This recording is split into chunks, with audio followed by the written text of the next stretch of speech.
शांति। ओम शांति। ओम शांति। ओम शांति। आज 15 जुलाई 2024। आज बाबा ने मीठी मधुर मुरली में हम बच्चों को अपने कैरेक्टर्स सुधारने की सीख दी है कि किस प्रकार से हम अपने कैरेक्टर्स को सुधार सकते हैं। कैरेक्टर्स बिगड़ने का प्रमुख कारण क्या है? क्या कारण है प्रमुख, मालूम है? देह का अभिमान, है ना। क्योंकि जितना जितना हम देह और में बुद्धि जाती जाएगी उतना हमारा कैरेक्टर बिगड़ता जाता है, और जितना जितना हम स्वयं को आत्मा समझकर चलने लगेंगे उतना हमारा कैरेक्टर सुधरने लग जाएगा। माने हमारे अंदर समदृष्टि आ जाएगी हर एक के प्रति। तो बाबा अब हमें हमारे कैरेक्टर्स कैसे बना रहे हैं, दैवी कैरेक्टर्स धारण करने की शिक्षा दे रहे हैं। और आत्मा को ही अपने कर्मों का फल भुगतना पड़ता है, चाहे वो रावण की जेल है, पापों की सजा है ना। तो बाबा ने विशेष रूप से कि इन सब से छुड़ा करके तुम बच्चों की सिविल आई बनाने बाप आए हैं। सुनते हैं आज के डायरेक्ट ईश्वरीय महावाक्य। ओम शांति। बाबा कहते, मीठे बच्चे, देह अभिमान आसुरी कैरेक्टर है।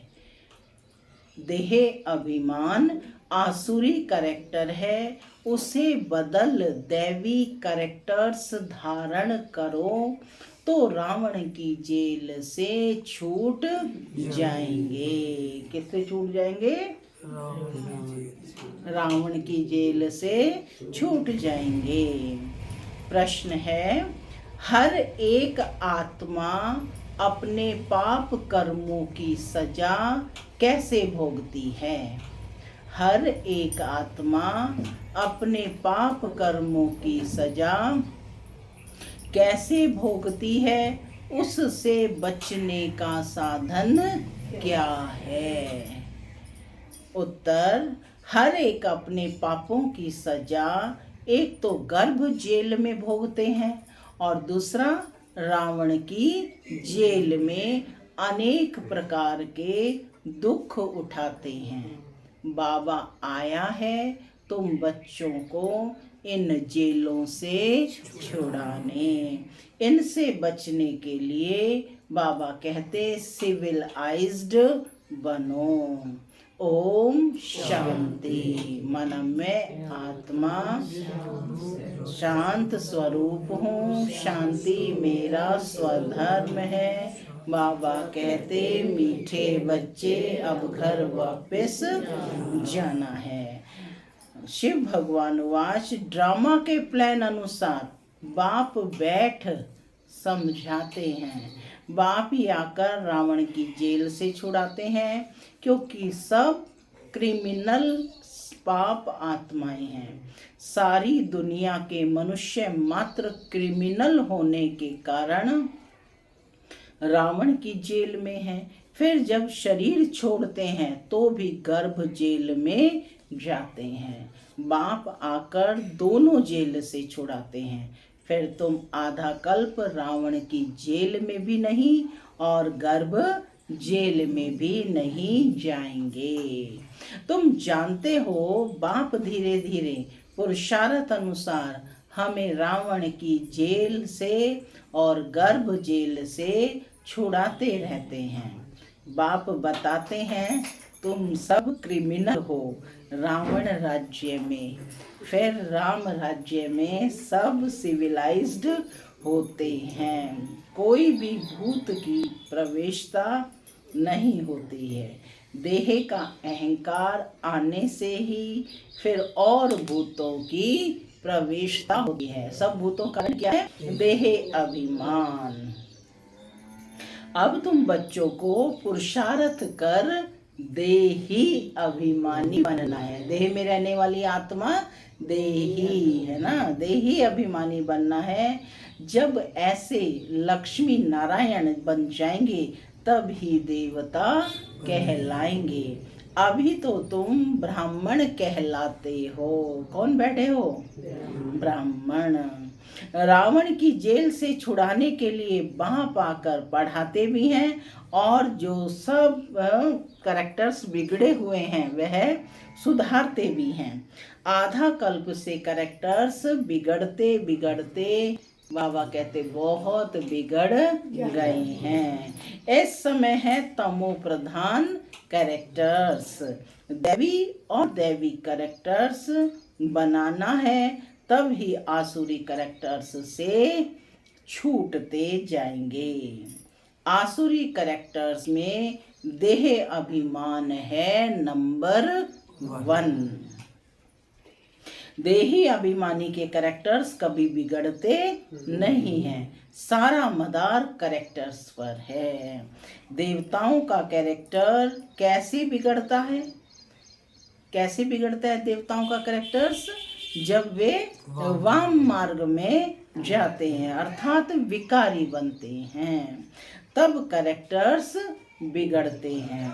जगन्नाथ के मंदिर में ऐसे चित्र दिखाए हैं मार्ग के, यह तो वाम मार्ग के जो चित्र हैं वो जगन्नाथ के मंदिर में दिखाए। ये तो बहुत वर्षों का बहुत पुराना मंदिर है। ड्रेस आदि देवताओं की ही है। दिखाते हैं कि देवताएं वाम मार्ग में कैसे जाते हैं। पहली क्रिमिनलिटी है ही यह, काम चिता पर चढ़ते हैं, फिर रंग बदलते बदलते बिल्कुल काले हो जाते हैं। पहले गोल्डन एज में हैं, संपूर्ण गोरे हैं, फिर 2 कला कम हो जाती है। त्रेता को स्वर्ग नहीं कहेंगे, वह है सेमी स्वर्ग, क्योंकि 2 कलाएं कम हो गई ना। बाप ने समझाया है, रावण के आने से ही तुम्हारे ऊपर कट चढ़ना शुरू हुई है। कब से चढ़ती है कट? द्वापर से, है ना। द्वापर से रावण राज्य शुरू होता है। तो बाबा कहते पूरे क्रिमिनल तो अंत में बनते हो। अभी 100% क्रिमिनल कहेंगे, 100% वाइसलेस थे, फिर 100% विशेष, माने 100% निर्विकारी थे, 100% थे, है ना। और अब 100% क्या बन गए? विशेष, पतित बन गए हैं, विकारी बने हैं। अब बाप कहते हैं सुधरते जाओ। यह रावण का जेल बहुत बड़ा है, सबको क्रिमिनल ही कहेंगे, क्योंकि रावण के राज्य में है ना, राम राज्य और रावण राज्य का तो उनको पता ही नहीं है। अभी तुम पुरुषार्थ कर रहे हो राम राज्य में जाने का। कहाँ जाने का पुरुषार्थ कर रहे हो? ये पढ़ाई ही है राम राज्य में जाने की। संपूर्ण तो कोई बना नहीं है, कोई फर्स्ट, कोई सेकंड, कोई थर्ड में है। अब बाप पढ़ाते हैं, दैवी गुण धारण कराते हैं। देह अभिमान तो सब में है, सब देह अभिमान में है ना, बॉडी कॉन्शियस में रहते हैं सभी। जितना जितना तुम सर्विस में लगे रहेंगे उतना देह अभिमान कम होता जाएगा। देखो बाबा ने क्या युक्ति बताई कि देह का भान नहीं छूटता है तो अपने आप को किस में लगा लो? सर्विस में लगा लो। जितना जितना तुम सर्विस में लगे रहेंगे उतना देह अभिमान कम होता जाएगा। सर्विस करने से ही देह अभिमान कम होगा। देही अभिमानी बड़ी बड़ी सर्विस करेंगे। बाबा देही अभिमानी है तो कितनी अच्छी सर्विस करते हैं। कब सभी को क्रिमिनल रावण की जेल से छुड़ाए सदगति प्राप्त करा देते हैं। वहाँ फिर दोनों जेल नहीं होंगी। कौन कौन सी दोनों जेल? न गर्भ की जेल और न रावण की जेल। यहाँ डबल जेल है। सतयुग में ना कोर्ट है ना पाप आत्माएं। कितनी अच्छी दुनिया होगी वो, है ना। ना कोर्ट है ना पाप आत्माएं हैं, ना तो रावण की ही जेल है। रावण की है बेहद की जेल। सभी 5 विकारों की रस्सियों में बंधे हुए हैं। कौन से हैं 5 विकार? मिल करके बोलो। काम, क्रोध, लोभ, मोह, अहंकार। तो कहते सभी 5 विकारों की रस्सी में बंधे हुए हैं। अपरम अपार दुख हैं। दिन प्रतिदिन दुख वृद्धि को पाता रहता है। देख रहे हैं ना, प्रतिदिन दुख बढ़ता ही जा रहा है। सतयुग को कहा जाता है गोल्डन एज, त्रेता को सिल्वर एज। सतयुग वाला सुख त्रेता में हो नहीं सकता, क्योंकि आत्मा की 2 कलाएं कम हो जाती हैं। आत्मा की कला कम होने से शरीर भी ऐसे हो जाते हैं। तो बाबा कहते ये समझना चाहिए कि बरोबर हम रावण के राज्य में देह अभिमानी बन पड़े हैं। अब बाप आया है रावण की जेल से छुड़ाने के लिए। आधा कल्प है देह अभिमान निकलने में, देरी तो लगती है ना, बहुत मेहनत करनी पड़ती है। जल्दी में जो शरीर छोड़ गए वह फिर भी बड़े होकर आए, कुछ ज्ञान उठा सकते हैं, कुछ ज्ञान उठा सकते हैं। जितना देरी होती जाती है तो फिर पुरुषार्थ तो कर ना सकें। कोई मरे फिर आकर पुरुषार्थ करें, सो तो जब ऑर्गन्स बड़े हों, समझदार हों, तब कुछ कर भी सकें।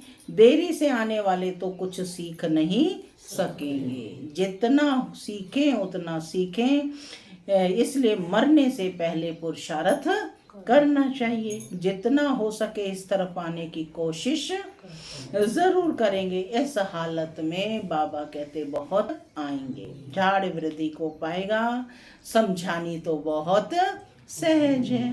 माने बाबा तो बड़ी आराम से समझा रहे हैं, अब समझने वाले के ऊपर है ना कि वह कितना समझता है। बॉम्बे में बाप का परिचय देने के लिए चांस बहुत अच्छा है। ये हम सबका बाप है। बाप से वर्षा तो जरूर स्वर्ग का ही चाहिए। कितना सहज है ये, दिल अंदर गदगद होना चाहिए, है ना। बाप मिला और बाप से वर्षा मिला तो कितना गदगद होना चाहिए। ये हमको पढ़ाने वाला है, ये हमारी एम ऑब्जेक्ट है। हम पहले सदगति में थे, फिर दुर्गति में आए, अब फिर दुर्गति से सदगति में जाना है। शिव बाबा कहते हैं मामे कम याद करो तो तुम्हारे जन्म जन्मांतर के पाप मिट जाएंगे, है ना। जन्म जन्मांतर के पाप कट जाएंगे। तुम बच्चे जानते हो जब द्वापर में रावण राज्य होता है तो 5 विकारों रूपी रावण सर्वव्यापी हो जाता है। जहाँ विकार सर्वव्यापी है वहाँ बाप सर्वव्यापी कैसे हो सकता है। रावण राज्य में क्या है? रावण राज्य में क्या है? सब जगह रावण ही रावण व्यापत है ना। तो बाप कैसे हैं? बाप है यहाँ पर है, लेकिन हमने तो उसको भी क्या कह दिया है कि सर्वव्यापी है। तो बाबा कहते हैं जहाँ विकार सर्वव्यापी है वहाँ बाप सर्वव्यापी कैसे हो सकता है। सभी मनुष्य पाप आत्माएं है ना। बाप सम्मुख है तब तो ऐसे कहते हैं कि मैंने कहा ही नहीं है, उल्टा समझ गए हैं। उल्टा समझते विकारों में गिरते गिरते, गालियां देते देते भारत का यह हाल हुआ है। कौन सी गाली दी है भगवान को? सर्वव्यापी की। क्रिश्चियन लोग भी जानते हैं कि 5000 वर्ष पहले भारत स्वर्ग था। अभी सतो प्रधान, सभी क्या थे? सतो प्रधान थे। भारतवासी तो लाखों वर्ष कह देते हैं जब उसमें लिखा हुआ है कि 5000 वर्ष पहले भारत में स्वर्ग था। क्योंकि तमो प्रधान बुद्धि बन पड़े हैं। वह फिर ना इतना ऊंच बने ना इतना नीच बने हैं, क्योंकि तमो प्रधान बुद्धि बन पड़े हैं। वह तो समझते हैं बरोबर स्वर्ग था। बाप कहते हैं यह है, ठीक कहते हैं। 5000 वर्ष पहले भी मैं तुम बच्चों को रावण की जेल से छुड़ाने आया था। अब फिर छुड़ाने आया हूँ। आधा कल्प है राम राज्य और आधा कल्प है रावण राज्य। बच्चों को चांस मिलता है तो समझाना चाहिए। बाबा भी तुम बच्चों को समझाते हैं कि ऐसे ऐसे समझाओ। बाबा युक्ति बता रहे हैं कि बच्चे कैसे समझाओ। इतने अपरम अपार दुख क्यों हुए हैं? पहले तो अपरम अपार सुख थे जब इन लक्ष्मी नारायण का राज्य था। यह सर्वगुण संपन्न थे। अब ये नॉलेज है ही नर से नारायण बनने की, पढ़ाई है, इनसे दैवी कैरेक्टर्स बनते हैं। इस समय रावण के राज्य में सभी के कैरेक्टर्स बिगड़े हुए हैं। सबके कैरेक्टर सुधारने वाला तो एक ही राम है। इस समय कितने धर्म है, मनुष्यों की कितनी वृद्धि होती रहती है। ऐसे ही वृद्धि होती रहेगी तो फिर खाना भी कहाँ से मिलेगा। सतयुग में तो ऐसी बातें होती नहीं है, वहाँ दुख की कोई बात ही नहीं है। ये कलयुग है, दुख धाम, सब विकारी हैं और वह है सुख धाम, सभी संपूर्ण निर्विकारी हैं। घड़ी घड़ी उन्हों को यह बतलाना चाहिए तो कुछ समझ जाएं। माने ज्ञान के पॉइंट्स घड़ी घड़ी बतलाएं तो वो कुछ समझ जाएं। बाप कहते हैं मैं पतित पावन हूँ, मुझे याद करने से तुम्हारे जन्म जन्मांतर के पाप कट जाएंगे। अब बाप कैसे कहेंगे? जरूर शरीर धारण कर बोलेंगे ना। किसके शरीर में आते हैं बाबा? ब्रह्मा के तन में। पतित पावन सर्व का सदगति दाता एक बाप है। जरूर बाबा कहते हुए किसी रथ में आया होगा। बाप कहते हैं, डायरेक्ट वाणी है, मैं इस रथ में आता हूँ। जो अपने जन्मों को नहीं जानते हैं, कौन? ब्रह्मा बाबा है ना। मैं इस रथ में आता हूँ जो अपने जन्मों को नहीं जानते हैं। बाप समझाते हैं कि ये 84 जन्मों का खेल है। जो पहले पहले आए होंगे वही आएंगे। उनके ही बहुत जन्मों के जन्म होंगे, फिर कम होते जाएंगे। सबसे पहले देवी देवताएं आए। बाबा बच्चों को भाषण करना सिखलाते हैं कि ऐसे ऐसे समझाना चाहिए। ट्रेन कर रहे हैं बाबा अपने बच्चों को। अच्छी रीति याद में रहेंगे, देह अभिमान नहीं होगा तो भाषण अच्छा करेंगे। शिव बाबा देही अभिमानी है ना। कहते रहते हैं बच्चे कोई विकार ना रहे, अंदर में कोई शैतानी ना रहे, तुम्हें किसको भी दुख नहीं देना है, किसकी निंदा नहीं करनी है। तुम बच्चों को कभी भी सुनी सुनाई बातों पर विश्वास नहीं करना चाहिए। यहाँ तो क्या कहते हैं, एक ने बताया दूसरा कि अच्छा मेरे बारे में ऐसा कहा। हाँ बस, अरे इतनी आत्मा कमजोर है हाँ कि जरा भी नहीं सोच सकती कि शिव बाबा आया है, बाबा कह रहा है क्या, और आप दूसरे की बात में ही विश्वास कर रहे हैं। किसकी निंदा नहीं करनी चाहिए। तुम बच्चों को कभी भी सुनी सुनाई बातों पर विश्वास नहीं करना चाहिए। बाप से पूछो ये ऐसे कहते हैं क्या सत्य है, बाप बता देंगे। नहीं तो बहुत है जो झूठी बातें बनाने में देरी नहीं करते। फलाने ने तुम्हारे लिए ऐसे ऐसे कहा, सुनाकर उनको ही खाक कर देंगे। कौन कह रहा है? स्वयं परमात्मा बता रहे हैं। बाबा जानते हैं ऐसे बहुत होता है, उल्टी सुल्टी बातें सुनाकर दिल को खराब कर देते हैं। इसलिए कभी भी झूठी बातें सुनकर अंदर में जलना नहीं चाहिए। पूछो फलाने ने मेरे लिए ऐसा कहा क्या, है ना। स्पष्ट जाकर के पूछो, अंदर सफाई होनी चाहिए। कई बच्चे सुनी सुनाई बातों पर भी आपस में दुश्मनी रख देते हैं। बाप मिला है तो बाप से पूछना चाहिए ना। ब्रह्मा बाबा पर भी बहुतों का विश्वास नहीं होता है, शिव बाबा को भी भूल जाते हैं। बाप तो आए हैं सबको ऊंच बनाने, प्यार से उठाते रहते हैं। ईश्वरीय मत लेनी चाहिए। निश्चय नहीं होगा तो पूछेंगे कि ही नहीं तो रेस्पॉन्ड भी नहीं मिलेगा। बाबा से पूछेंगे तो ही तो रिस्पॉन्ड मिलेगा। बाप जो समझाते हैं उसको धारण करना चाहिए। तुम बच्चे श्रीमत पर विश्व में शांति स्थापन करने के निमित्त बने हो। एक बाप के सिवाय और कोई मत ऊंचते ऊंच हो नहीं सकती। ऊंचते ऊंच मत है ही भगवान की, जिससे मर्तबा भी कितना ऊंचा मिलता है। बाप कहते हैं अपना कल्याण कर ऊंच पद पाओ, महारथी बनो। पढ़ेंगे ही नहीं तो क्या पद पाएंगे। यह है कल्प कल्पांतर की बात। सतयुग में दास दासियां भी नंबरवार होते हैं। बाप तो आए हैं ऊंच बनाने, परंतु पढ़ते ही नहीं है तो क्या पद पाएंगे। प्रजा में भी तो ऊंच नीच पद होते हैं ना, ये बुद्धि से समझना है। मनुष्यों को पता नहीं पड़ता है कि हम कहाँ जाते हैं, ऊपर जाते हैं या नीचे उतरते जाते हैं।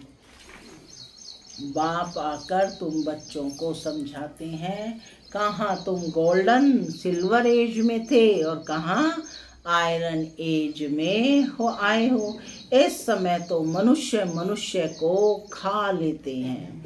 अब ये सभी बातें जब समझें तब कहें ज्ञान किसको कहा जाता है। कई बच्चे एक कान से सुनकर दूसरे से निकाल देते हैं। अच्छे अच्छे सेंटर्स के अच्छे अच्छे बच्चों की क्रिमिनल आई रहती है। क्रिमिनल आई माना देह में दृष्टि रहना।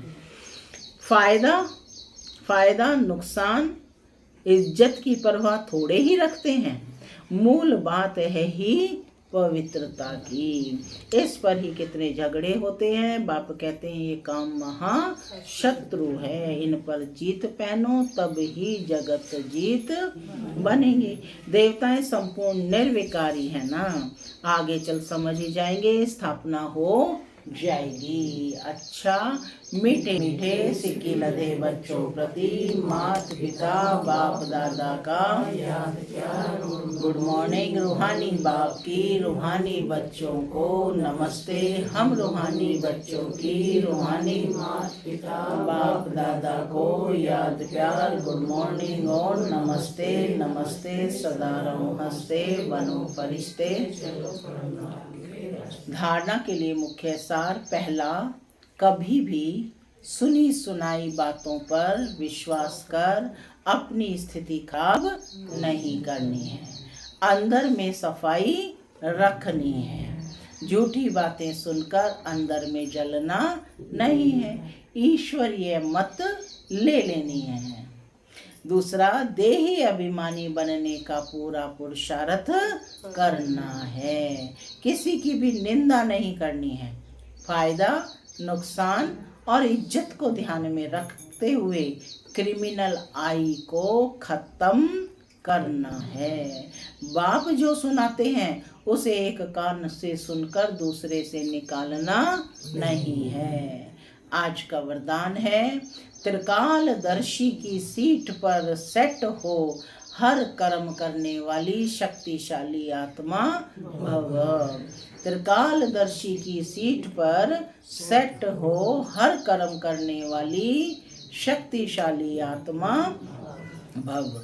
जो बच्चे त्रिकालदर्शी की सीट पर सेट होकर हर कर्म करते हैं, हर समय हर कर्म करते हैं, वो जानते हैं कि बातें तो अनेक आनी हैं और होनी है। चाहे वह स्वयं द्वारा, चाहे औरों द्वारा, चाहे माया द्वारा या प्रकृति द्वारा, सब प्रकार से परिस्थितियां तो आएंगी, आनी ही है। लेकिन स्वस्थिति शक्तिशाली है तो परिस्थिति उसके आगे कुछ भी नहीं है। सिर्फ हर एक कर्म करने के पहले उसके आदि मध्य और अंत का तीनों काल चेक करके समझ करके फिर कुछ भी करो, शक्तिशाली बनो, परिस्थितियों को पार कर लेंगे। माना शक्तिशाली बन परिस्थितियों को पार कर लेंगे। स्लोगन है, सर्व शक्ति व ज्ञान संपन्न बनना ही संगम युग की प्रारब्ध है। सर्व शक्ति व ज्ञान संपन्न बनना ही संगम युग की प्रारब्ध है। ओम शांति।